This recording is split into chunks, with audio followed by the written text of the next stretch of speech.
work, but am very interested in a lot of what makes them not be as effective as they could be.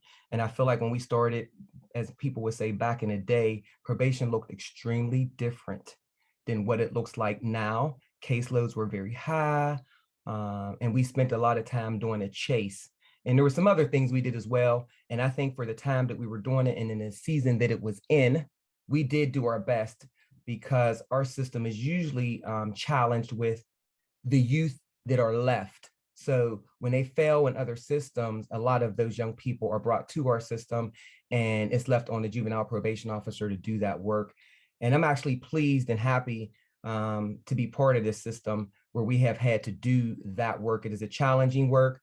Oh, am I frozen? That's terrible. It is a challenging work, and it has been very difficult. It continues to have its struggles, but I think we've really grown over the years.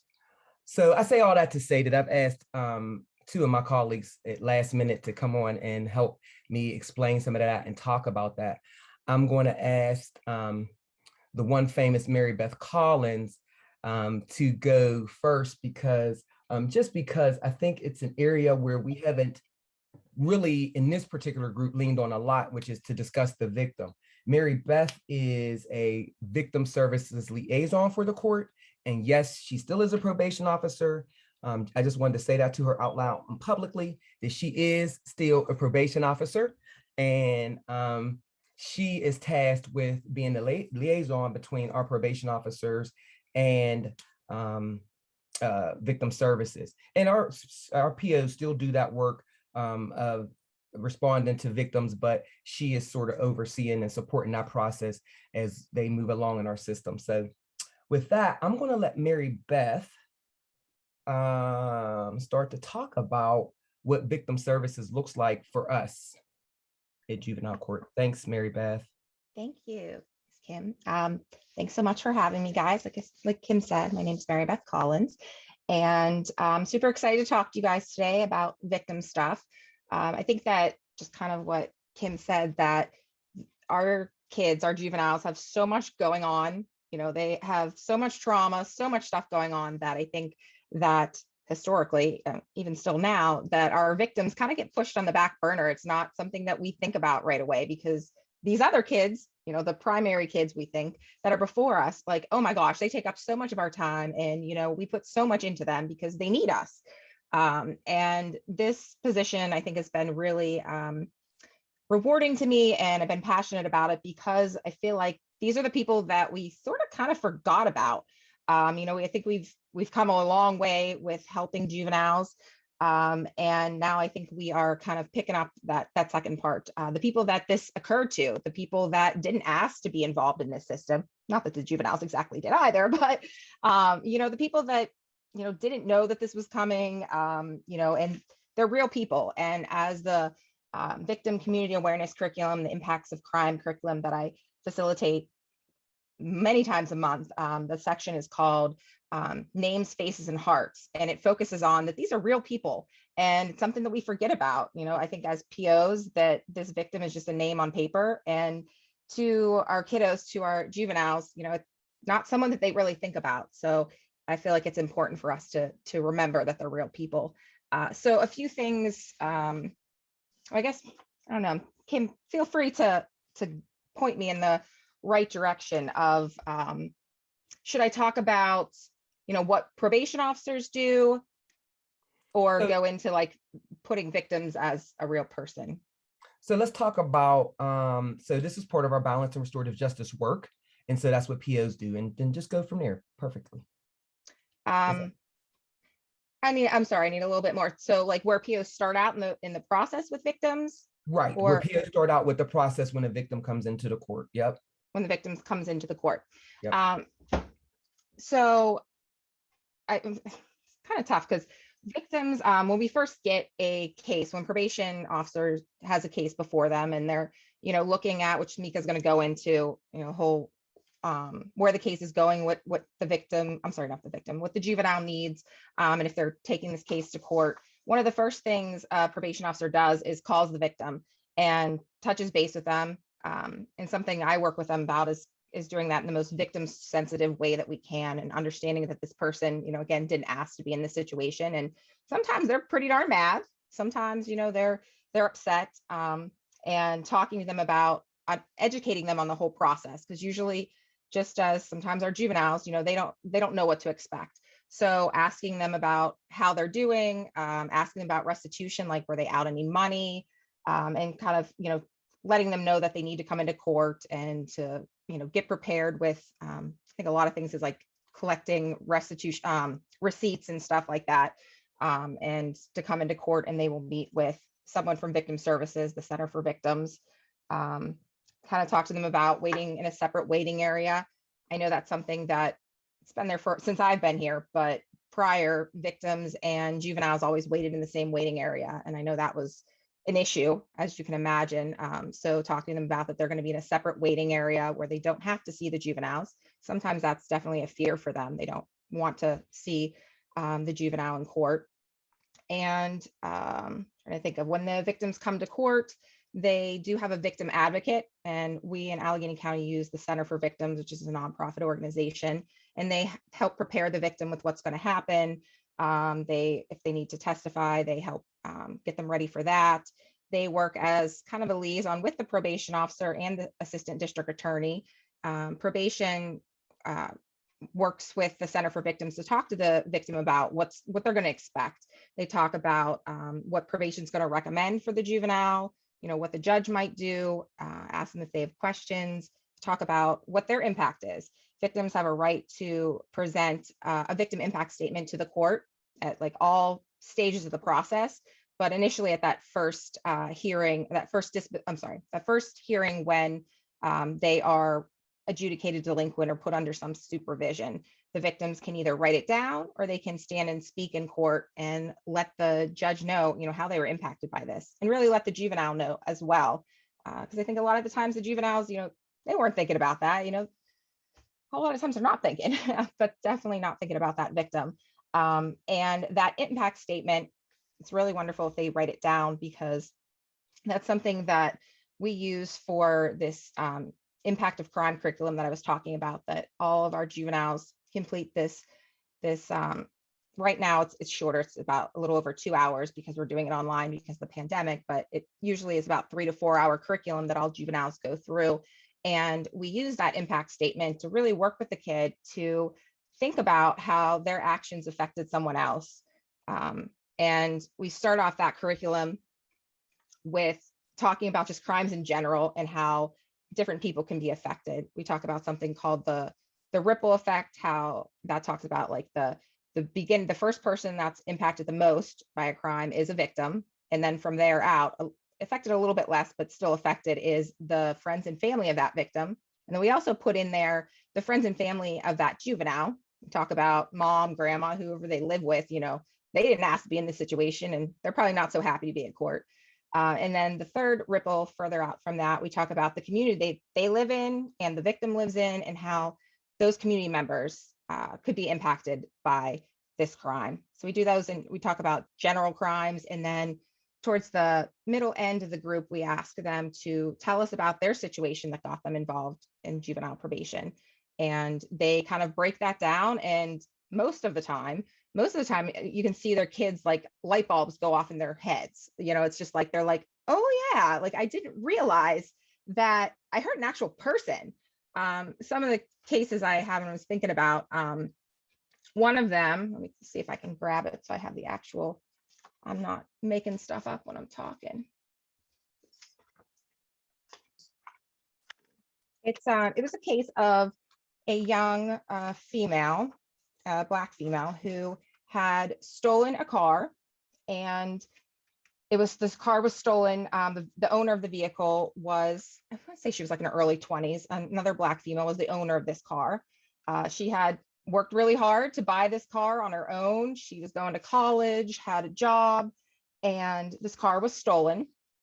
And the big thing, gosh, if I could find her impact statement right now, the big thing that really I took away from this was that, yes, her car was stolen, and yes, that was pretty traumatic for her, and going nuts over where the heck her impact statement is. Yes. Okay. So she talks about how, that experience was traumatic to her. But the biggest thing that struck home for me and the juvenile as well, especially when I did the juveniles victim awareness curriculum individually with her, and she broke down in tears, hearing the victim say that the big thing that upset her was that in the car she had an iPod, like from the early 2000s, and this iPod was engraved by her father, and had a recorded message from her father, who had since passed away from cancer.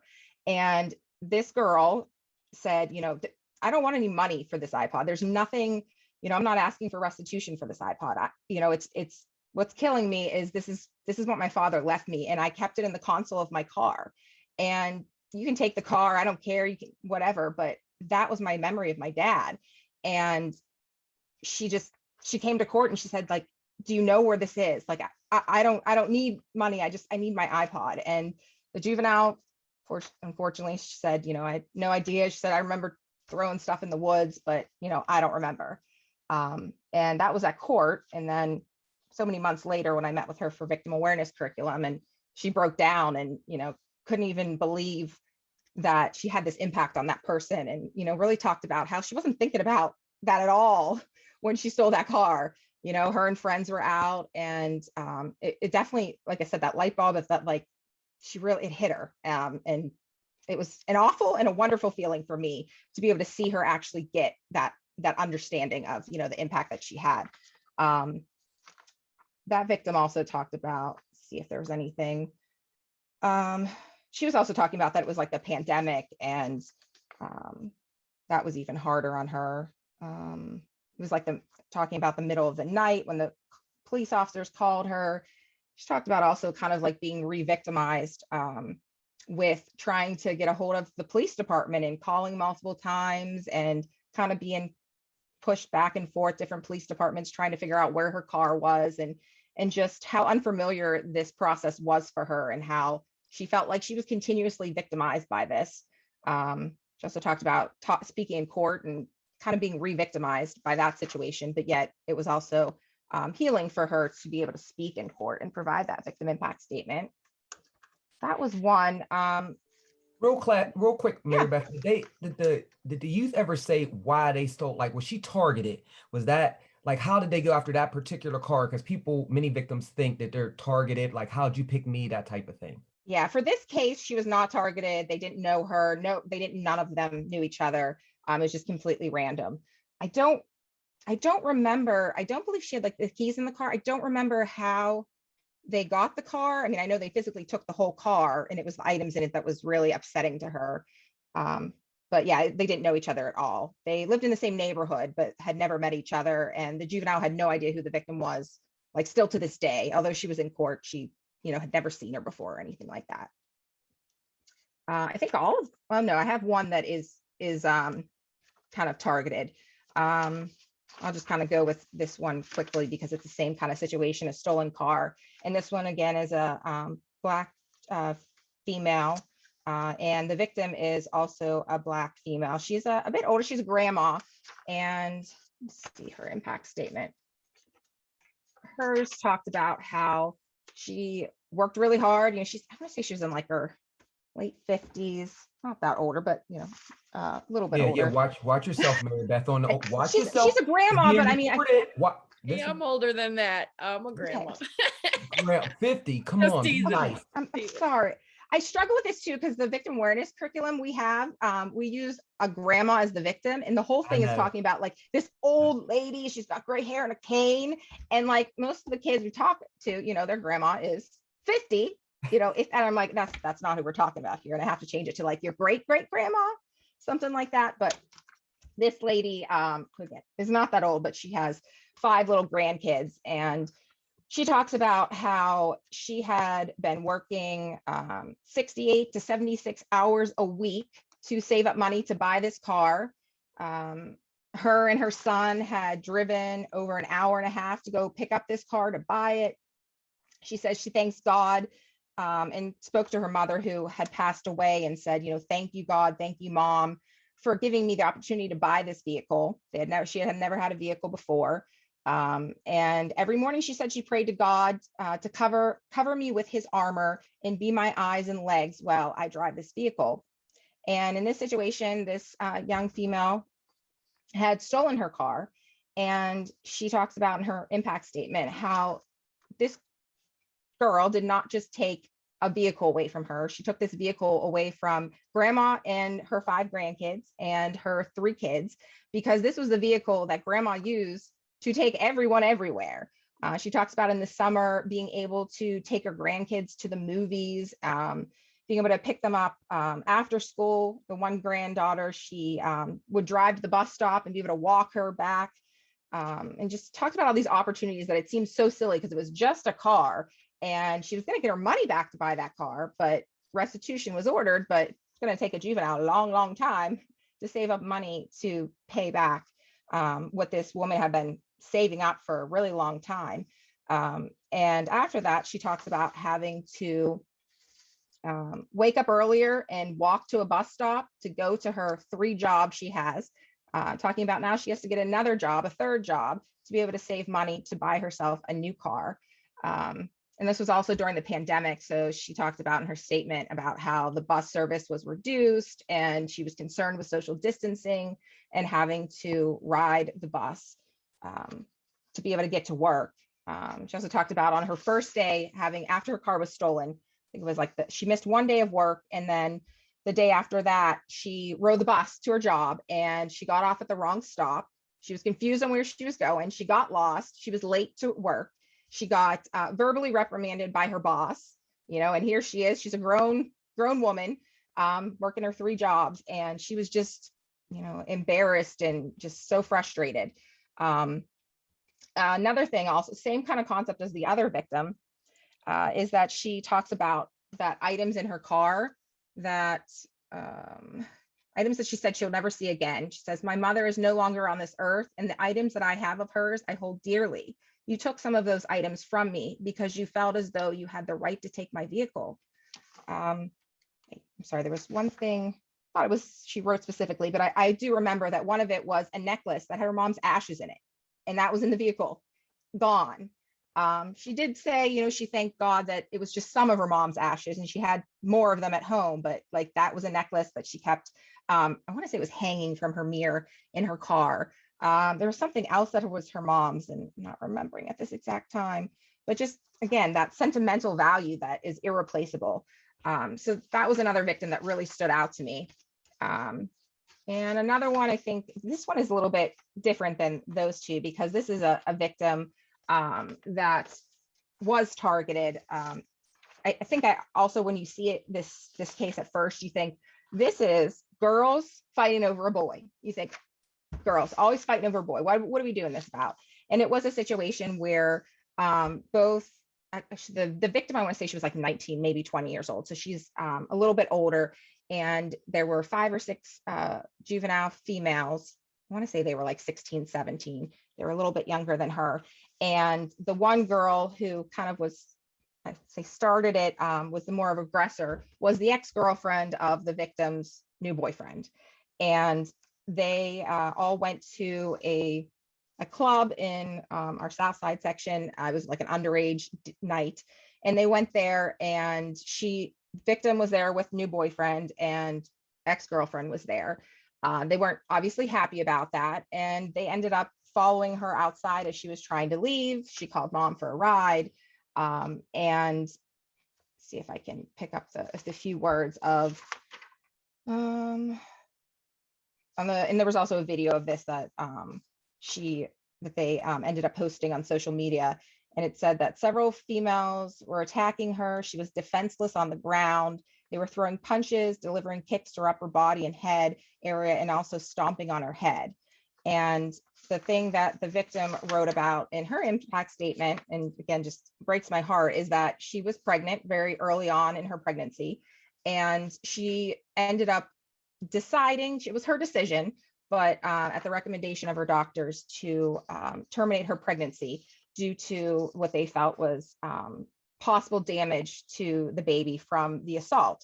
She had a concussion. I think she had a broken nose, if I remember correctly. some other just like bruises on her body, and she had been kicked repeatedly in her stomach. And she talked about just like forever knowing that she not only lost her baby, but she chose to terminate her baby because she just wasn't sure how things were going to go. And she just felt like she was not mentally, physically prepared to deal with any further complications from her pregnancy. She talks about in her impact statement how this situation was so traumatizing for me. It left me scarred, not only mentally, but physically. For months after this, I would continue to be harassed, spoken upon, sought out for, trying to come to my home multiple times after being aware charges were being pressed. I will never be able to forget this situation, considering it took so much from me to have been assaulted like that during a time that was very special to me. These girls did not look at me as a human. They looked at me as something that was worthless and could care less if they could have killed me or severely injured me beyond compare. They did not care about my pregnancy at all, and even laughed in my face and joked about it on social media. And this was a girl, so she was not able to physically come into court because she was going to college and taking classes. And she asked, I remember her like talking to the assistant district attorney about, did she have to be there? And she asked to present the impact statement by paper. She had written it down, and she felt that not only did she, felt like I need to go to class, but she didn't want to see them. And it was a good situation that the ADA was able to just present that impact statement to the court. And she continues to continue to request notifications. So we call her and let her know about what's going on in the case. She did talk about how, she prays and hopes that these girls will grow up and, be at a better place in their lives. She didn't really wish anything ill will on them, but just wanted them to know how badly that they had truly affected her and how her life will be forever altered. So those are just a couple situations, a couple cases I wanted to kind of throw out there. And they really aren't like, I feel like those are very normal cases. Although the losing the pregnancy, like, oh my gosh, but I can't even count how many cases I've had like that. And the stolen car one and the things out of the car, that's like so common. And it's crazy because again, you think of like, oh, it's just a car, it's just a piece of property, I mean, it's expensive, but you get the car back. But it's just not the same. And that's another thing that I think some of the victims wrote in there about feeling like violated about someone else being in their car and trashing it and the things that were left in it. And them, after they pay the pound to get their car out, or whatever you call it, I don't know what the real word for that is. And they pay to get their car out, and it's not only it's wrecked, but it's disgusting. And they are the ones that have to physically clean this stuff out of their car. And the police are asking them, well, what's missing? And they ask for a detailed list of everything that was in your car. Can you write that out for me right now? And that, I don't know, whatever's in the car, that laptop they'd get under the seat, do you have the serial number for that? And, they're judging everything that you had in that vehicle. I definitely have witnessed some people within the system say, well, why did you have that in the car? And it's like, how does that make that person feel? That person's probably thinking, snap, why did I have that in that car? But at the same time, it's not something you prepare for, think about. And, both of those ladies that had those sentimental items in their car, guess what? That's a place where they spent a lot of their time, and that's where they wanted to keep it in their property. But I don't know. I think that's, Kim, do you have anything else that you'd like me to talk about? No, I think we could talk a lot about it. I just think that the stories are so genuine and real. I feel like the stories are so genuine and real. And I don't think we always, at least in this group, talk about there's a piece to when we're making a decision that sometimes gets left out. And that's what it is. It's the victim.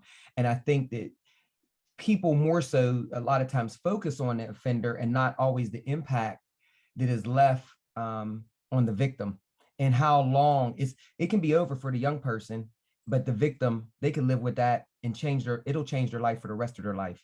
And I've worked with victims like that for a very long time. And I mean, it's bigger than feeling bad. It literally changes their life, and if young people don't get the help that they need, then it ultimately results in, it can occur again. Right. And I think the piece that we do now that we didn't do in juvenile court a long time ago is that now we try to spend some time focusing on our victim curriculum and those hours and trying to get them to recognize that even if you didn't have a direct victim, this is the way you've hurt yourself or your family or your community. And just because you have been traumatized or hurt does not mean in this particular situation it allows you the right to hurt someone else, right? So I appreciate that story. I guess I would ask, does anybody have any questions or comments about what Mary Beth shared with us or about her role as victim liaison at the court? Because some people are surprised that we actually have a probation officer that helps to support those services. So Miss Melissa. Oh, I'm sorry, Kim, go ahead. I have my hand up after Melissa. Oh, okay, I apologize. You could go. I don't care. Yeah, I just, I'm scared. I know that scares you, Kim. Why don't I'm scared of dogs. Little puppy. Sure, they all have teeth. All right, let's go focus. We'll go Melissa and then Tashara, I'm sorry. So I was just wondering, I mean, the cases you described were where the case was actually going to an adjudication hearing. Do you provide any services to victims or even the surrounding community, maybe when it's not a person offense or do you provide any services for all those cases that might be kind of diverted or handled more informally? So we can, but those aren't the typical cases that we refer to the Center for Victims. Usually if it's a case that we're diverting, most likely the victims are okay with that decision, although they don't make that decision for us when we divert a case, but it's something obviously we take into consideration. We definitely offer the services of the Center for Victims if it's a victim that, gives us any indication that, they would need some help. We always kind of throw out there, we can make this referral for the Center for Victims. Primarily, we use them for advocacy in juvenile court, but they also have many, therapy options and the, I can't think of the Healing Rivers Project, talking about the impacts of trauma. So we always can refer to the Center for Victims, but I don't think we do it a whole lot for cases we divert on. But it's definitely always a resource we can use, but I don't think it comes up usually as often. Yeah, they have a community. That is correct, Mary Beth. So, but if there is a crime in the community, victim services, they do have a side where they've been called. Like we've had definitely staff or youth shot, and we refer to the Center for Victims, and they will come out and talk to our staff and or youth or families and community just about a particular crime. I know when we had a probation officer who unfortunately was murdered, there was a lot of support that we had around that from the center and some other entities, but they do that bigger work. So the answer to the question is yes, but usually not on basic diversionary cases. I don't know. Yeah, I definitely remember when I worked at the Center for Victims doing the same thing. Like we were always called out into communities and we would just kind of be there for anyone that needed to talk and, could be there for days, weeks, and just support a community with whatever it is that they needed. So adult, juvenile cases didn't matter, definitely always very active and present in the communities. Correct. And they did do some work in schools before COVID. I don't know where it stands at now, but the center did do some work as well. Ms. Tashara. Thank you, Mary Beth. This has been really helpful. And I definitely understand Kim's point about, the ripple effect that you talked about whenever a crime or misbehavior that has consequences occurs with young people. You talked about the victim awareness curriculum, and I'm really interested in that. When have you seen the curriculum kind of being the most successful for young people? So in Allegheny County, we provide the victim community awareness curriculum to all youth that, or at least we in probation, we provide it for youth that are in the community. So they could be on consent decree, probation. If they are in one of our assist centers or the Academy Day and Evening program, they do complete typically a victim community awareness curriculum, which is a longer program. I want to say it's 10 or 12 weeks long. maybe Ms. Kim, you know that better, but so everyone kind of does a victim awareness curriculum or an impact of crime curriculum. And when they are in a residential placement facility, again, they do that longer one there. So we aren't typically doing it on cases that we are, I guess you would say, diverting, but we have been more recently looking at kids that we would place on something informal called an extended service contract, that they can participate in that impact of crime curriculum. And to try really hard we make sure we put those kids in a group setting, but with similar offenses or kids that are also being diverted. We try not to, mix their risk levels, and we try really hard to make sure we try to break up the crimes, that they're not the same crime. They each can experience hearing about different crimes, but all are kind of at the same age level, risk level, things like that. So most of our kids are receiving that victim community awareness impact of crime curriculum. And like I said, right now we're doing it on Teams, and it's about, give or take, 2.5 hours long. And I think it's really impactful, even to kids that don't have a victim, or if we say you don't have a direct victim, the community is your victim or your family is your victim. I think everyone benefits from it. We have a basic curriculum that we follow that's the state's curriculum, but it does have different scenarios in it where we can change it for to be a drug scenario, drug case, an assault case, a burglary case. So we try to use different examples, different situations that are more impactful to different youth.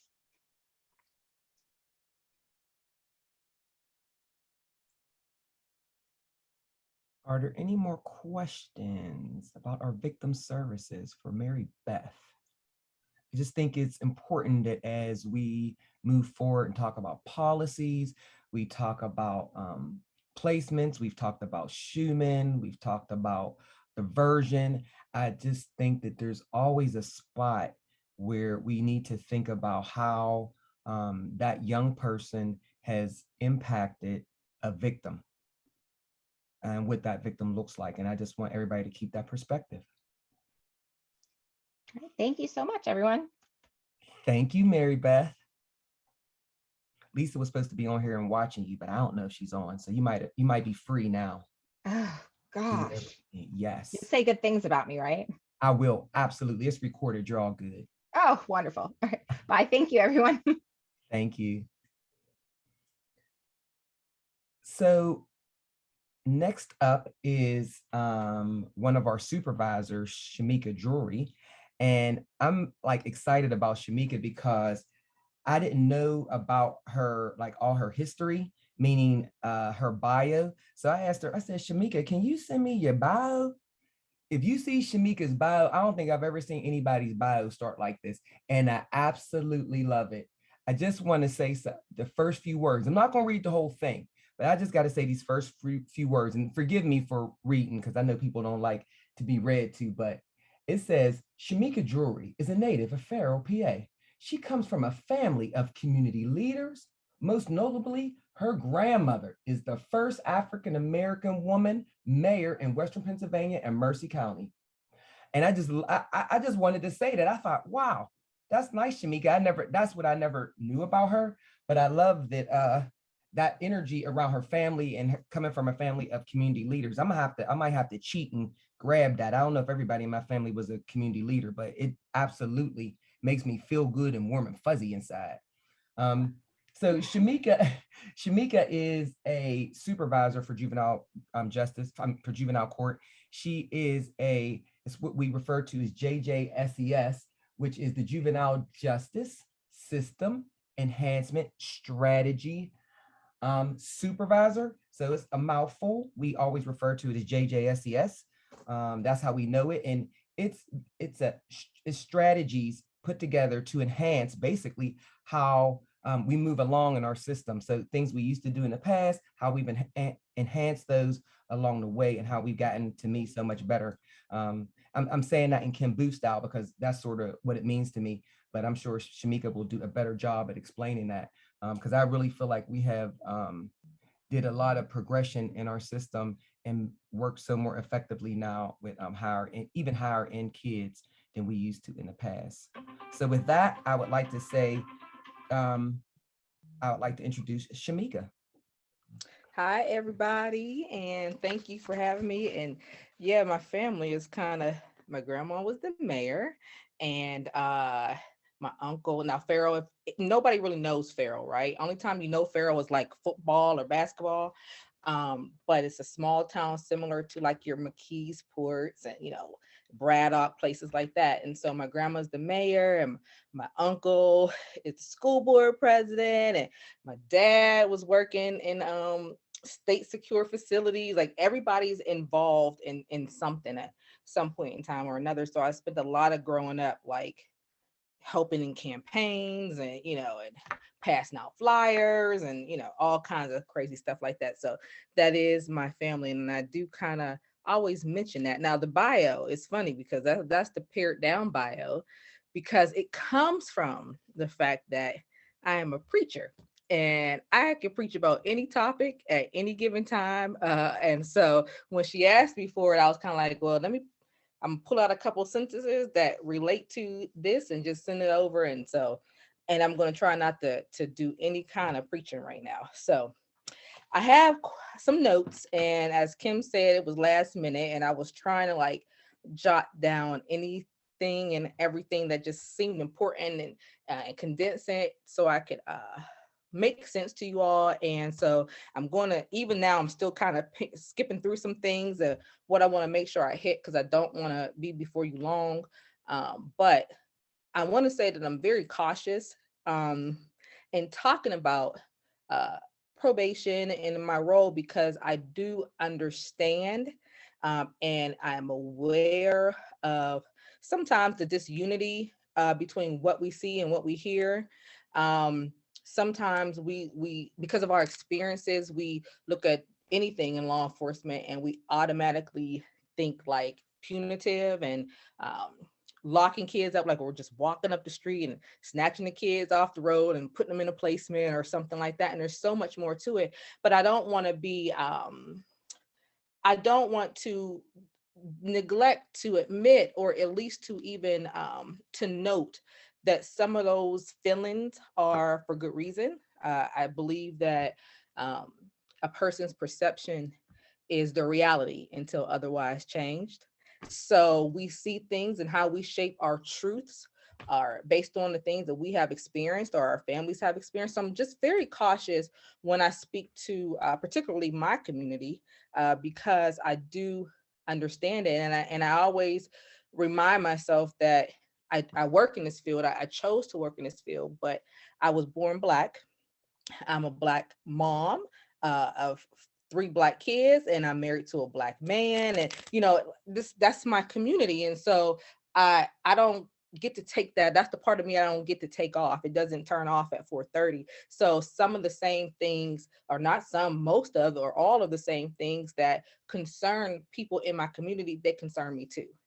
They make me nervous too. They scare me as well. So I try to be cautious when talking to people, because I don't want to act as if their feelings are invalid about what's out there. But not everything is always true.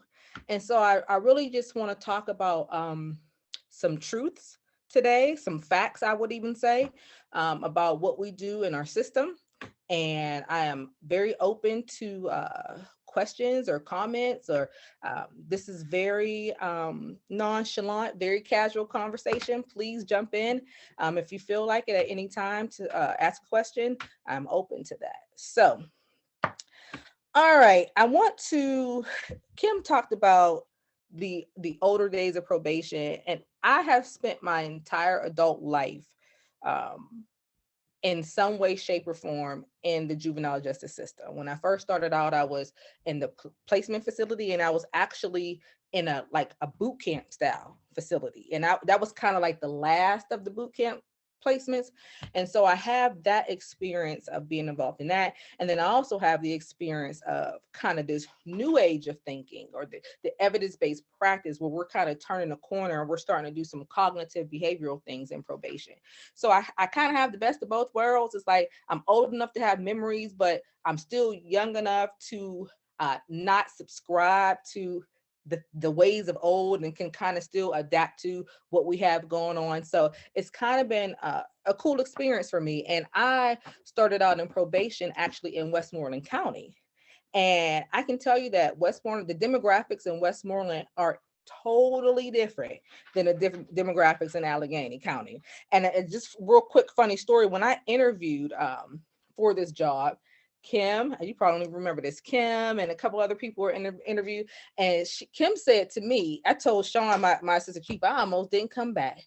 Kim said to me, you were in Westmoreland, but can you handle an Allegheny County kid?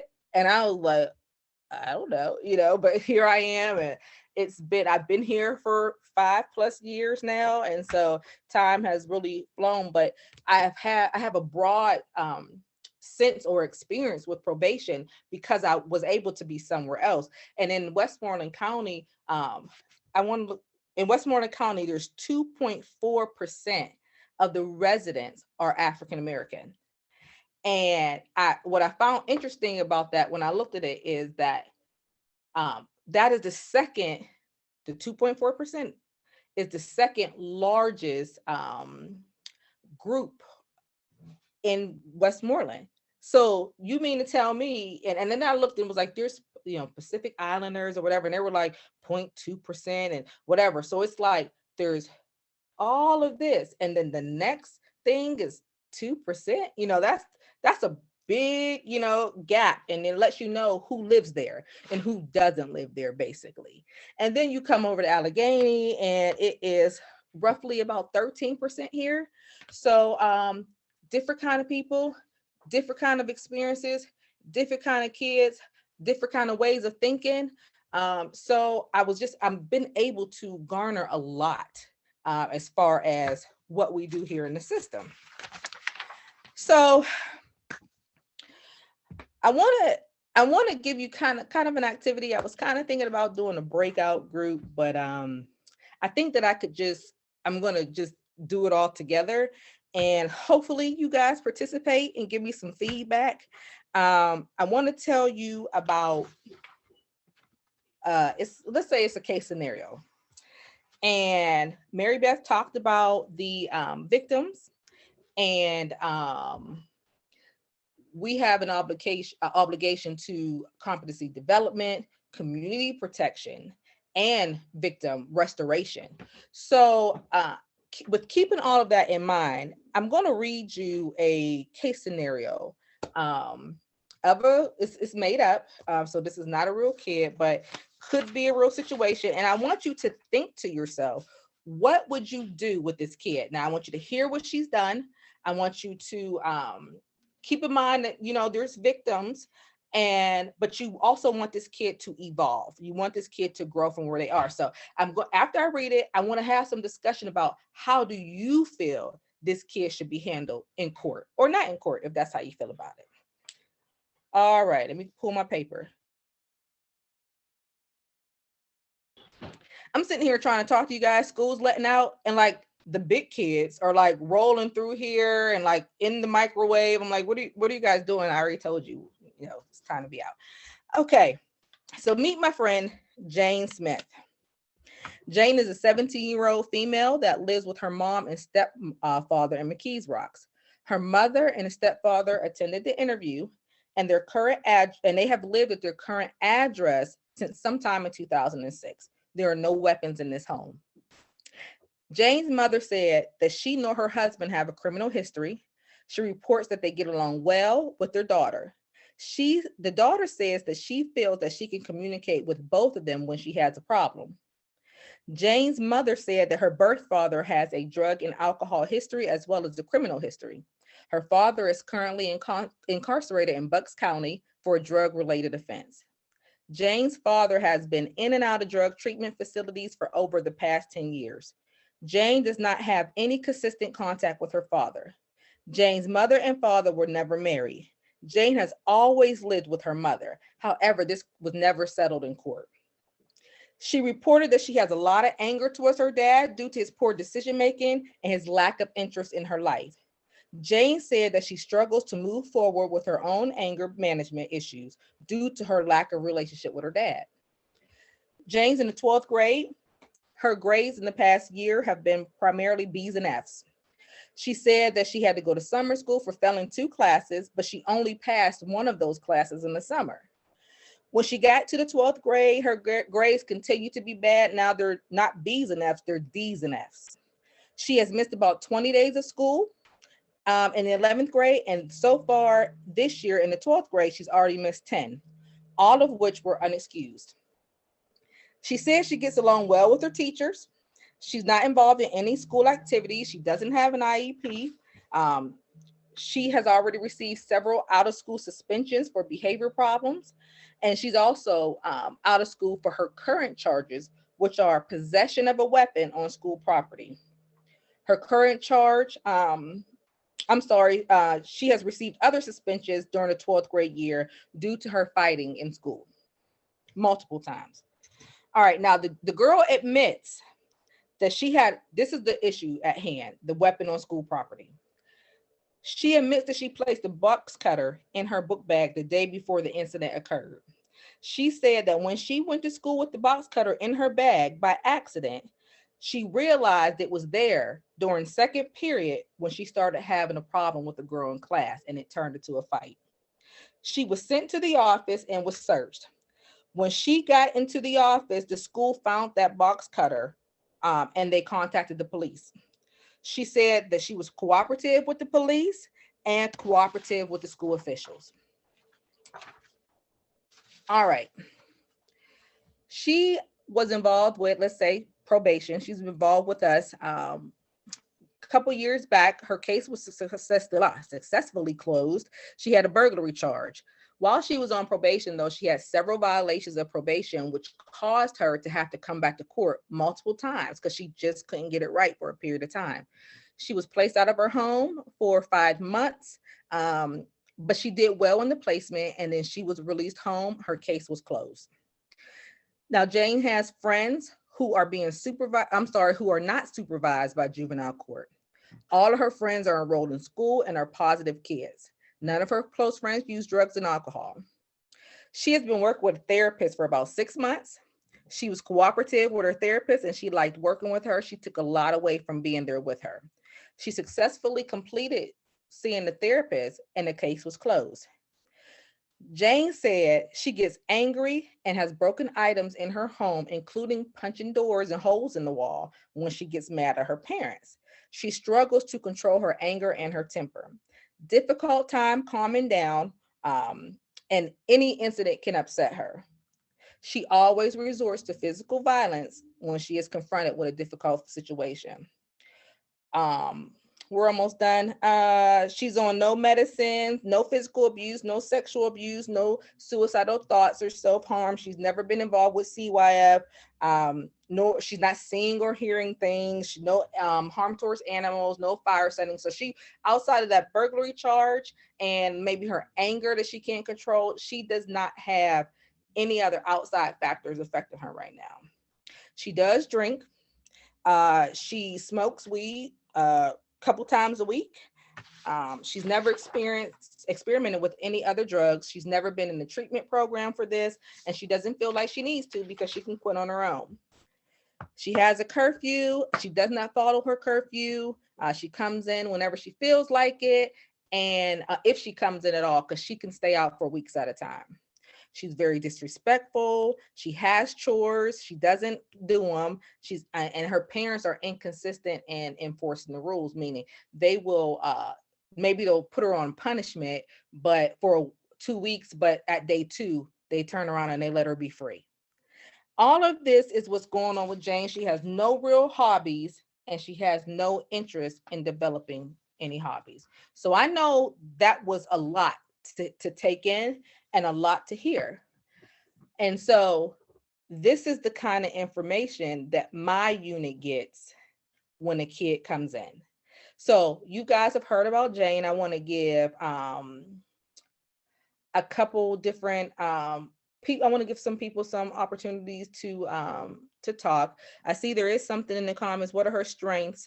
Her strength, her family actually can be a strength for her if she would allow it to be a strength for her. They want to help her. They're open to taking her to the different therapies. If she kind of bucks against her family. Also, her strength would be, hold on, where was that? She used to work a job. I didn't have that on her, but she used to work a job. But her parents thought that she should focus more on school, so she can be committed to something. So there are some strengths about her, but this is what we have about her. And sometimes when we do these interviews with kids, when they come in, we can only take the information that they give us. So of course we ask additional questions to try to find out more about them. And I'll get into that a little bit later. But at this point, this is all we have. Have her parents been referred for any services like parenting skills?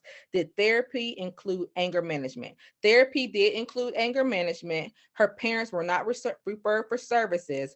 And we have her at, now again, this is a fake kid, but our paperwork, we have her at Stowe Rocks going to school. So you guys can unmute and tell me, what are you doing with this kid? Just based off of the information you have, you don't have anything else, because this kid is a brand new kid to probation. All you know is like the information from when she was on probation the last time. She did successfully complete after a while, after a few violations, but this is all you have. How do you address this kid? Does this kid go to court? Do you divert him? If you go to court, what do you recommend? What services do you put in place? Let me know what you think. So I'm concerned about a couple of things. I asked about what school, because I think the school plays a major part in a lot. And I think that sometimes our teens tell us everything and we don't listen.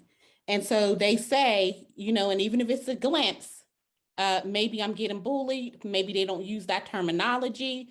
But the fact that she felt that, even though it was accidental, that there was a box cutter in there, but the fact that there were fights that have broken out, she's been suspended a couple of times. I really need to know more about what that school environment is like. Is that an appropriate place for her? Maybe we need to be looking at a different school. Where else does she exhibit this violence? I mean, she's angry at home, but is it because there's a lot of research around, school bullying and the trauma that's related to that. And I think that sometimes as adults, we are very dismissive when it comes to the schools that our young people go to. So for me, that seems to be a major issue right there. I heard you say you just, I know you picked a school, but I mean, from being in the schools too, there's a lot of things that we see systemically that go on. When we talk about racism, you know what I mean? When we talk about, because when I'm looking at this, I'm looking at how do we help this young people heal the hurt? It's not about how are we punitive and we consequence her. We need to know the why behind the behavior. And that was yesterday's session, as a matter of fact. But I need to know the why behind what's going on. I need to know what is happening, to her. And so the only way I can really do that is, having a conversation. Help me see this from your perspective. What are we missing and what could we do different? What do you like about this school? How do you feel when you go to school? We're in the schools now with a lot of these girls. You'd be surprised the things that we're hearing and the things that we see because we're there. Some of our schools have our kids in the basement, on a regular basis. Environmentally, that's not stimulating. And it sends a message that I'm not worth much because you keep me in the basement. So, I hear what you're saying. Like, we always want to jump right in and we want to stop the behaviors from happening. But if we don't know the root to what's going on, then we can't help this young person heal. And for me, that's what's most important. And I think the reason why we have so many problems is because we don't dive into how do we help this person heal the hurts. Because quite honestly, we have a young lady here that is really dealing with some stuff. And you said that she has a relationship with her parents, but I would say she didn't, because when we have that relationship with our children, then we're able to kind of see what's going on. You said there was no sexual abuse, but I question that too, because one of the things that we see a lot of times, particularly when we start to see the drug and the alcohol use, and we start to see these behavior issues, is that there's something else going on. There's an underlying thing that they don't feel like they can reach out and they can tell anybody. And I mean, I could speculate a whole lot. I don't want to go into that, but I would question a little bit more about what the relationship is like at home and with stepdad. A lot of times our kids, they will dismiss things and they'll say everything's fine. Everything's fine because they know we're not listening to them. Yes, thank you. No, thank you for that. Thank you. So I'm going to get into the role of my particular unit a little bit later. And I think it'll kind of maybe clarify some things for you. But this particular Shamika, story, right before you start, can I say there's one more hand up? Can we have Miss Chapman? I'm sorry, I didn't. Sorry. Yes. So I didn't know if you could see that. Miss Chapman, I apologize. That's okay. So just really quick, the first thing that comes to my mind is what we need to focus on is we can't raise people's kids, and through the whole story, there's a lot of red flags that came up, but the main point for me was the fact that her parents put her on punishment, let her off, and they're not being accountable. As organizations and programs, we can't keep going into people's homes with these kids and trying to raise their kids for them. And then we walk away in 6 months and the parents are still doing the same thing because we're not raising them. The parents are. So that's why my question in the chat was, have the parents been referred for any services?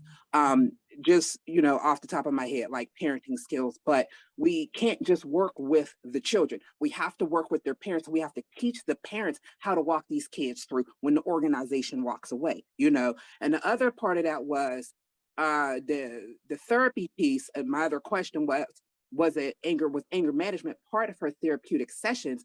Because you mentioned that she was on board with therapy. She said that she liked therapy, which is very rare with our kids, particularly. We have these misconceptions about therapy, and usually it comes, from the top down. It trickles down because parents have misconceptions. So it's very rare that our children are in full agreement. So if we already have her on board and she likes therapy, then let's look into what's not working possibly. Obviously she has anger management issues, so we need to look into that too. So that's it. Thank you. I'm sorry. Oh, so Heather Wilkes from Allies for Children. I agree with what Ms. Chapman said, and I just want to piggyback on that. Just out of curiosity, I know this is a fake case, but MST services, do they work with the parent and the child? Yes, they do. They do. Okay. And there are some curriculums that we use for families. And as soon as we get out of this piece, I'm going to spell that out for you. But I do want to say to what you guys are saying, this vignette, so to speak, I train people to do upfront risk assessments. And this is one of the training pieces that I actually give them. And they read it, and then they have to tell me, they have to score it in a certain way. And they have to tell me, pretty much what we're doing with this kid. How are we going to case plan for this kid? So a lot of times, of course, when you see a vignette, and I always tell them this, we don't have the option of asking additional questions, but we only have what we have right in front of us. So it does make it difficult to do it when you can't ask the additional questions and get clarity on what you feel like you need to know. But for this kid, though, I hear exactly what is being said. Anger management could be something going on in the family. Parents are absolutely disciplining haphazardly, I would say. Sometimes it's even extreme permissiveness, where the parents go. There's a lot here. However, if I could pull all that away and go back to Mary Beth and victims, and go back to, or not go back to say initially that there was a delinquent act. There was something that was against the law. And I understand in the same breath that we cannot parent other people's kids, we have to be able to understand that it's the same, almost in a sense, with the system. We want parents to raise the kids, and we want the system to be out of it. But if more parents raise their kids, the system will be out of it. So it's kind of like there's two parts to it. And I don't want to say unfortunately, because laws are laws, rules are rules, they're out there for a reason, they're there. So at some point in time, we have to be able to come to at least the common ground of knowing that there was a delinquent act committed, and we have to start from there. I agree with systemic racism in our schools. And like I said, where I grew up was very similar to some of these towns outside of the city, run down, old mill towns. Books are old as how can you have a history book and the last president in there was like Bush the father, like things like that. So I understand the things that are in our way. That are placed in our way, and they give us an unfair advantage, if you can even really call it an advantage. But I think the common ground has to be that we have to start with, as far as the justice system is concerned, that we didn't just show up in their life. Something happened, whether that is something that has happened to them that has caused them to do something, or whether it just was, that's what happened today. Because not everybody has a story like that. Not everybody has a traumatic event that occurs. Now, hearing all that, which I know might not be what anybody wanted to hear, and I'm okay with that. I can accept that.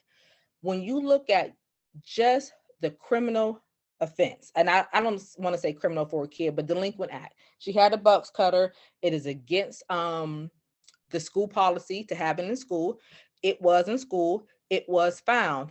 How do you deal with the fact that something happened? Now, before you answer, I want to tell you guys that I was the school-based probation officer at Franklin Regional High School. I was there the day that the boy came in with the knives. I was there for the whole event, 5 months pregnant, wobbling around trying to get out of the way. So I can understand the part of it that talks about trauma, and I'm going to talk about trauma too, because I'm going to speed along. However, there is a piece that something happens. Now, that particular situation, it was all in the news. Everybody knows about it. They talked about bullying. I do have my own opinions about what I've seen in the school pertaining to that particular kid. They said it was bullying and he had enough. And this is what, there was mental health. There was a mental health break. And this is what happened. But it happened. And I think we have to focus on it happened. So we got a girl in this vignette who brought a box cutter, an instrument of crime, into the school. It was not supposed to be there. And what are we supposed to do in the justice system? Anybody want to take that? And if that's just something to think of, I'm okay. I can move on, and it will still bring it back around. Sorry, I have a question. I know I got the part with the box cutter. I might have missed what you said, what she did with it. She brought well, number one, you can't have a weapon in school. No, I mean, I know, but you said it was an accident that she forgot she'd put it in her bag. Yeah. So she said that the story says that she had the box cutter in her book bag. She had gotten into a fight at school. That's when she remembered that she had the box cutter in the book bag. Now, it doesn't say whether she pulled it, or it doesn't show that she used it, but she had it. She realized it was there. I don't know if she started looking for something to use or, whatever, but it was there. But the school found out about it when they searched her in the office. So really, it's not about her using the instrument of crime, but that it was there. And it came about in the process of her fighting in school. I mean, I know what the law says, right? Which is what you have to call the police officer when something like that happens, because there's a whole list of like mandatory reporting. So they don't really have a choice on what to do once the police get involved and they have to call them. But if they did have discretion, I think that there is a difference between people bringing things unintentionally and, when they remember admitting to the fact that they brought it unintentionally and not using it. It's the same thing with self-defense weapons right now, where we're saying that kids, when they come into the school building, should be able to give those self-defense weapons to whatever is the front desk and then pick them up on their way out. But state law doesn't allow for some discretion in certain things. I agree. So really, I would love to say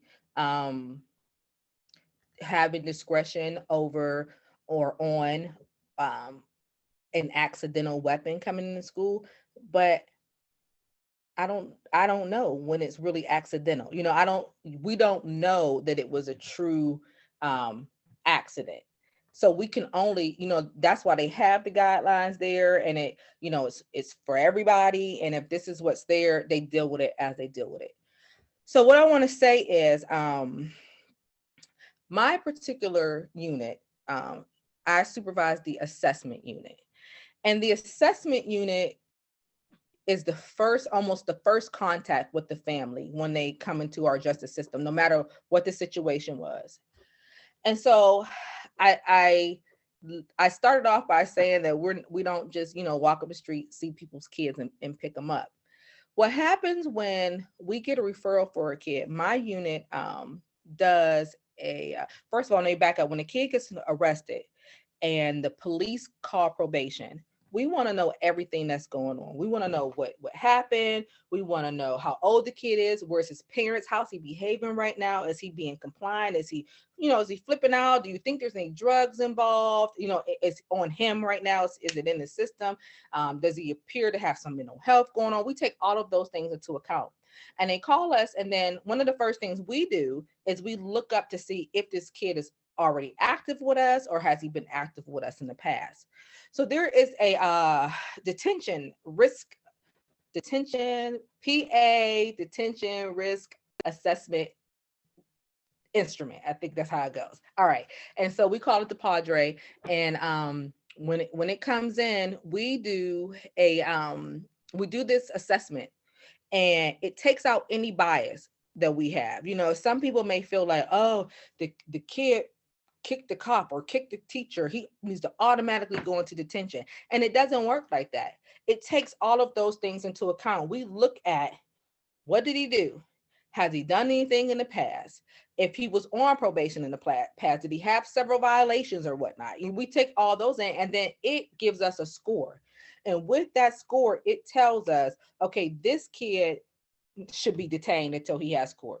This kid, you can send them home and maybe put them on a monitor on the ankle bracelet, or this kid, just send them home and we'll send them a letter about court. We have alternatives to detention. So it's not just one person making a decision that day that I decided this kid needs to be involved or be detained based off of my own personal opinion. What I like about it though is we have an area of a professional judgment. If, let's say, a kid comes in and the situation seems big and maybe he should be in detention, but this is a 13-year-old kid or a 12-year-old kid, and it seems like the parents have him under control, and we have no reason to feel like he will not show up for a hearing, then we can do an override. We can do an override and bring that kid in. So the kid, now he has a detention hearing. They send a referral to my unit, and my unit does what is called the YLS assessment. It is the Youth Level of Service Assessment. And all the information that I kind of gave you in that writing is kind of the information that my unit would get, plus more. We want to know about school, your friends. We don't really ask about the crime. That has nothing to do with it. We want to know about your supports. We want to know about your strengths. What are you involved in? Are you on a basketball team? You know, we get into all of that. We input that information into a system as well, and it spits out a score. What that score tells me is how likely is this kid to reoffend? Low, moderate, high, or very high. We use that information to determine, or I don't want to say determine, but to aid in an intake decision. Are we going to court? Are we going to divert this kid? Can we put him on extended service that Mary Beth was talking about? We use that to see what to do, because the study showed that a low risk kid is actually self-correcting. So we don't want to take a kid that's low risk and further penetrate him into our system. We want to give him the opportunity to move on for what probably was an accident or something that was small that he can correct for himself, as opposed to putting him in deeper than he needs to go. Sometimes, not sometimes, study shows when you put the kids in deeper than they should be, it turns out worse for them. So we want to divert them when we can. So this risk assessment, at the time of this risk assessment, we also do 2 trauma screens. with this kid. We do a MAISY at detention, and we do the actual child trauma screen during our intake process. What those screens tell us is that the number one, the first screen tells us that there might be an immediate need right now. Like maybe we have some immediate mental health going on. Is he suicidal? Is he thinking about self-harm? That's the first screen. The second screen is about maybe trauma that they have experienced their entire life. Community violence, family violence, abuse, neglect, sexual assault, extreme loss. And we take that and we look at how that has affected them today. So if this happened to you when you were 6 or 7, how often are you today, or if within the last 30 days, how often are you still experience fear when you think about it, or you have trouble sleeping because you're having these flashbacks? So when we do these trauma screens and we find these kids who flag, we refer them to our mental health partners to be treated. I see a question in here. I want to make sure I'm not missing anything. There was a recent research that training of families have more impact on decreasing recidivism rates than only working with the youth. Exactly. I'm going to get there too. And I believe the DRE does not have, does the DRE have it? Kim, does it have a mandatory override? I don't think so. I don't think it does. I think we had one maybe initially, at one point. but I was actually trying to look real fast, but I don't think I don't think it does anymore. That's, I see who's asking. I don't think we do anymore. That alone will not get you into a detention bed. Sorry. Correct. So we do this, we do the risk assessment. We have these scores. What I love most about the YLS, which is used across the state, if for whatever reason, we do this assessment, and at the end of the day, I always ask myself, because I personally read every last one of them. I read every last one of them to make sure that my probation officer has not put any of their own biases in it, that however this thing has been inputted and scored is based on how the tool is meant to be used and not my personal opinion or their personal opinion. So after I vet all of them, I ask myself, do you believe or do you agree with this assessment? Yes or no? And I can have a professional judgment is here as well. So maybe I have a kid who is a moderate risk, and it's based on things that maybe are outside of their control. But in sitting with this kid and hearing the family, I feel like this kid probably is more of a low. I can bring that down. I can override that and bring it down. In the same sense, sometimes sex offenders are they're some of the most low risk kids based on the assessment, and their charges are so much more. We can override that up as well. So it does give you an opportunity to override and use your professional discretion within reason. There's of course there's parameters you have to follow to do that, and we don't do many overrides, but we can, and we definitely utilize them when we have to. So I want to stop before I go any further and see if there's any questions about anything I've said so far, because I'm going to get into family involvement, case planning, and how we supervise our kids. Just a thought, Shamika, and I'm so happy to hear you say that in your assessment, you all are thinking about what would happen if that young person who could be self-corrective gets deeper involved in the system, because I thought about that in the case scenario that you shared. Whether or not that young person mistakenly or purposefully put the weapon or put the box cutter in their backpack, I thought to myself, but they didn't use it. They didn't use it in the fight, right? And this is someone who we know already has anger issues, whose family is not doing the best job of being able to provide the supports that they need to correct those behaviors that they're exhibiting at school. So what would happen if they get deeper and deeper involved in the system? It likely is not going to have a positive outcome. I don't have the answer, but as you pose to us, how could we redirect? How could we recourse the path that is so obvious that she would be on? Okay, so great question. What happens, let's say we say for whatever reason she actually was kind of low risk, because again, we're not talking about her crime when we're doing these assessments. We're looking at Now, for her particularly, to be honest, based on the stuff that's in the information, she probably will be at least a moderate, because it's the grades, it's the school attendance, it's supports. She has some pluses in there for going to counseling and being willing, but there was a lot of stuff, right? So she probably would have been more moderate. But let's say this kid was a low risk kid and had the knife in the bag, didn't mean to for whatever reason, and this kid ended up further in the system. We find that let's say you put a kid, you put them in placement together, you got a kid who's actually murdered somebody and you have her. She's getting ready to learn all the ways to murder somebody, so we're trying to make sure that we do not, here's my other baby coming through the door. We're trying to make sure that we do not put them in that situation. And so because we have professional discretion, we can backpedal a little bit and say, okay, now we have to tailor this to the kid. And that's where particularly the YLS comes into play, because we look at those domains, we look at the top domains for that kid that need to be addressed, and then we case plan with the family. So now this PO is done with intake. We're taking this YLS and we're moving it to the family. The family is now going to sit down with the probation officer that's going to supervise the case, and we're going to look at it. We're going to say, okay, these are the things that seem to need addressed with this kid. We have some anger issues. We have some family issues here. What goals do you want to set for your family?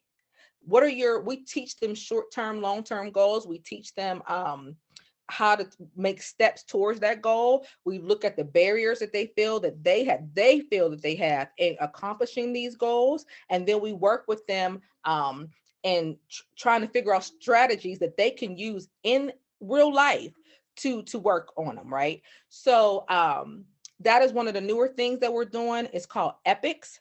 It's the way that we sit down with the kid and make sure that the interaction is more meaningful. So now, instead of coming in and just talking about, hey, did you do your community service? Did you pay your restitution? Are you staying out of trouble with the police? Now we're talking about cognitive behavioral things that we can do with them. Cost benefit analysis. Hey, this is what you did. Here's the antisocial behavior you did. What could you have done more pro-socially? What were the benefits of that behavior? What did you get from it? Or, just really pros and cons. What did you get from that? Now look at this one. If you change it to a more pro-social activity, what's the benefits out of this? Now look at them compare. Do they even compare? We try to make them see things like that. We're talking about, I actually have written down a list of, we are doing family involvement. We have an actual curriculum now that our probation officers can take out with the family and work through this curriculum with the parents on their own and with the child.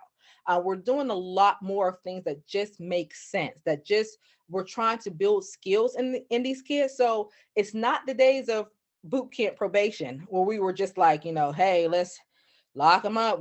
They used to do a hiking trail for like miles, a wagon trail, or one of the places I used to work at.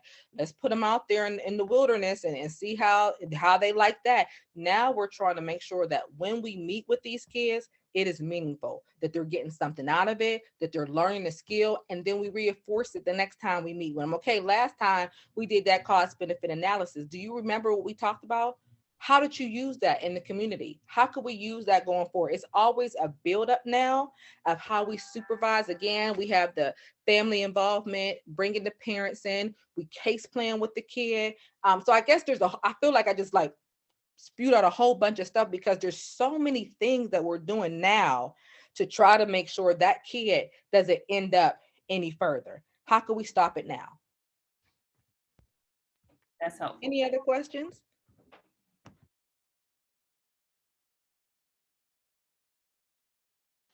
Trying looking through here and see if there's anything that I wanted to hit that is any more. I think I hit all of the things that I especially wanted to talk about. Anything else you can think of, Kim? No, I think I just wanted to get a clearer picture that there's always some, I think, thoughts around whether or not kids are assessed. The other thing is we're always challenged with is when the referral is made. And a large percentage of our referrals, well, let me be clear, all our referrals that come to our attention, we do a DRE, a detention risk assessment on. And those assessments sort of, really weed out that this is how I feel today. I'm Black, I'm white, I'm cold, I'm hot, and provide more of a level playing field for kids. So when we started using this instrument, and I guess at this point, it's probably been about 8 years ago or more, and we did a lot of quality control around it. This has been a tool that has really been effective and helped change our numbers. I'm not saying that we don't see those numbers still disproportionately, but it definitely cut down on a number of kids. And I feel more confident that the youth that enter our secure detention anyway, our detention today is more of a youth that is a higher end youth that's very complicated. So, and when I say that, it is a case that really is complicated. It has multiple dimensions. It's hard to fit it in a box. It's not always researchable in a way that I think people think it is, like just based on this research. I think people are very big at that. And it's not a problem. I just think that it's a person, and probation is now more able to do, let me see what shirt size you fit. So instead of giving everybody a large, everybody wears a different size, everybody has a different case plan, and everybody is seen for who they and their families are versus sort of blanketing people under one thing. Like everybody doesn't need to have this. Everybody doesn't need to have that. So we do it more so that after we case plan for you, you get a better fit to what you need. And we do our best to do that. And we see now much more of the serious actual crimes, I could say, at the juvenile court. So they may have high needs, but we try to specifically address what those are and how we can change those things in a more effective way. And we build on their strengths, where I wouldn't tell you that 20 years ago when I did probation work, I didn't always focus on their strengths. We did that, but it was at a different pace than we do it now. Agreed. I think everything about probation now, to be honest, even though it was not my starting point to discuss, it all goes back to strength-based. We are identifying their strengths all throughout our assessments. And then when we case plan, our case plans have to be written in a way that utilizes the kids' strengths. I just want to throw out there, though, I looked up this morning to see, how many kids we actually have out of home in Allegheny County in a placement, and there are 72 kids, which is not a lot, honestly. And a lot of this has to do with now being able to weed it out, being able to find alternative ways to try to help and deter them from ending up in a placement. We have a lot of methods now, but there's 72 kids in Allegheny County in an out of home placement. 4 of those kids are girls. 3 of those girls are Black, and one of those 3 Black girls was not actually, we did not recommend for her to be in placement. The judge actually put in placement. So we were kind of talking about this morning, like I want to kind of like put an asterisk next to that one, because that's not even something that we recommended. And the other 2 who are actually in placement are actually in for sexual offenses. So that's a kid that will, I don't want to say automatically, but probably at some point probably needed to go into placement. So we're not locking up kids. Was there a time when that was kind of happening? Yeah, I think we can all agree with that, but it has evolved. And I think the biggest takeaway, if I had anything that I wanted to give to you, is that it works better when we work together. There are all these agencies and all these people who are out there. And I think if we can all be open-minded and see what we all can offer to a situation and not be combative, we will work better for the kid. We'll be able to get more things done, because there are things that I have that could benefit what you're trying to do. And there's certainly things that you have that can benefit what we want to do, but we got to be open to the possibility, especially within our community. We can't, sitting at tables or bringing our chairs to certain tables to be a voice for our community. Is not waking up and going to a job, is waking up and going to your responsibility. So when I have a responsibility like that, that I know I have to be a voice that advocates for them, I also have to be the same voice that goes back to that family or back to that community and says, okay, listen, I know this is what you think about a system or about probation or about whatever, CYF. However, I know the truth. So let me give you the facts. I have to be the same voice that advocates for them, has to go back to them and make sure they're not misled or have displaced mistrust, if that makes any sense. And that's what I have today. Any questions for Shamika? Thank you for that, Shamika.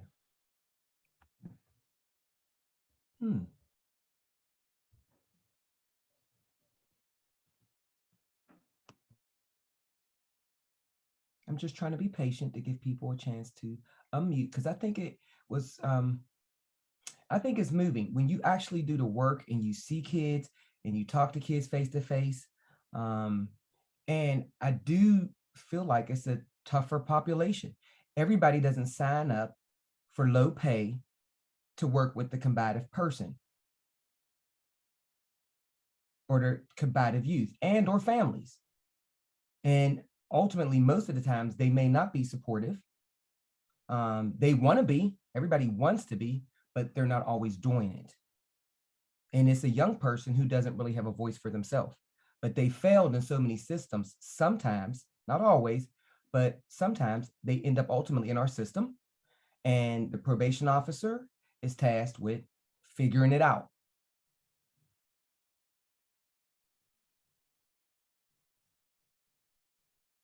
Well, it looks like nobody has any more questions. And yes, Veronica, I have a question. What's okay. the success rate?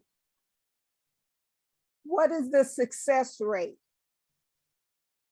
So I don't have that sitting right in front of me, but we do have an annual report that is, you can get that online under Allegheny County Juvenile Probation. And we do, before this all came along, we open up the court once a week, one time a year, where we open up to see what it is we're doing, what our stats look like. A good percentage of our youth turn in restitution. They pay restitution. That we have cases that are closed. I don't have those particular numbers. It wouldn't be fair for me to give you a number right now because the last 2 years have been very different. But before that, we had actually good success in terms of, you know, paying back victims, community service hours, closing cases, and actually even diverting cases from our system. So we have good numbers, and you can get those specifically. I don't know them by heart anymore. I did up to about 2 years ago. I was asked that question often enough that I always followed that. Actually, the specific that Shamika brought up around 4 girls. It's funny because I talked to Sean about that probably for the last month, and that last girl did ultimately just end up going against our recommendation. So I still feel like that's a success. I mean, to have 3 girls in placement, and the conversation around the state is, before COVID is, we need a place for girls, but we have to look at a per diem. At some point, we got to get down to talking about the people that work with kids. And I'm saying youth in this population, we have to look at what they pay people. We have to look at, not doing it per diem. We got to look at facility costs, 4 girls, 3. And it's actually usually unusual that we have 2 that's involved with sex offenses. That's not usually always, typically over my history, is not usually the charge. So anyway, we've been successful. As far as I'm concerned, over these last couple of years in comparison to other years. Very low number of youth on probation, very low number of kids out of home placement. Now, there is some youth that are dually involved, both in both dependent and delinquent. And I don't have that percentage right off the top of my head either, but it is, we're doing better, but it is one of this, it is pretty high that we have kids both in both systems. Thank you. So I thank you, Shamika, for your time as the young people were coming into your home. I appreciate you a lot. Last minute, I appreciate you and Mary Beth, as she's still on here. love all that you do. Love that you're my colleague. Thank you so much for that. Thank you for having me. So I don't know if there are any questions. It's 4:35. I can leave some time in your day, everyone. If you want to end at this time, you know that we're on every third Thursday of the month. I would like to add that we have a disproportionate minority contact. I think it's a DMC coordinator. The new word for it this week, when we did it 2 years ago, it was called a DMC coordinator. At this point, it's a racial and ethnic disparity. You know, the words change, but we do have at the court a position available called a DMC coordinator. Anybody interested, you can see that position posted on Great Lakes. And it is a position that works directly for the court addressing these issues of disproportionality. As well, we have some other positions for the court on our Allegheny County Juvenile Court website under employment. Feel free to reach out to me or send me a resume if you think somebody might be interested in the position. I'm always advocating, you know, for people to come work directly with youth. So just letting people know that we have positions available, everything from a secretary to a community monitor working in the evenings and weekends. So that's all I have for you today. I don't know if anyone has any additional questions, or is there anything that I can answer for you? Let me know. The one Otherwise, thing I'll say, Kim, is just ask that we hold space during next month's meeting just to explore all of the ways to hold a young person accountable. I think this conversation has been very eye-opening. And one of the policy recommendations that we have is to eliminate juvenile fees and fines. And so I'm wondering if we are asking for those fines or advocating for those fees and fines to be eliminated. We haven't gotten yet to restitution, but how do we do so while also ensuring that victims and people who have been harmed are being heard and receiving justice in the way that they believe is important? And I think that this group are the ones to really wrestle with that idea. absolutely. I think we can hold a space for that. You know, when we get back on, have some definitely dialogue around a lot of that. Thank you, Kim. So if no one has anything else to share with that, I give you, it looks like about 22 minutes or so in your day, because I think we usually end at 5, right, Tashara? Or am I over 8 minutes? Can't No, remember. this usually goes the full 2 hours. So yeah, thank you for giving us our time back. All right, everybody have a great day. Bye, y'all.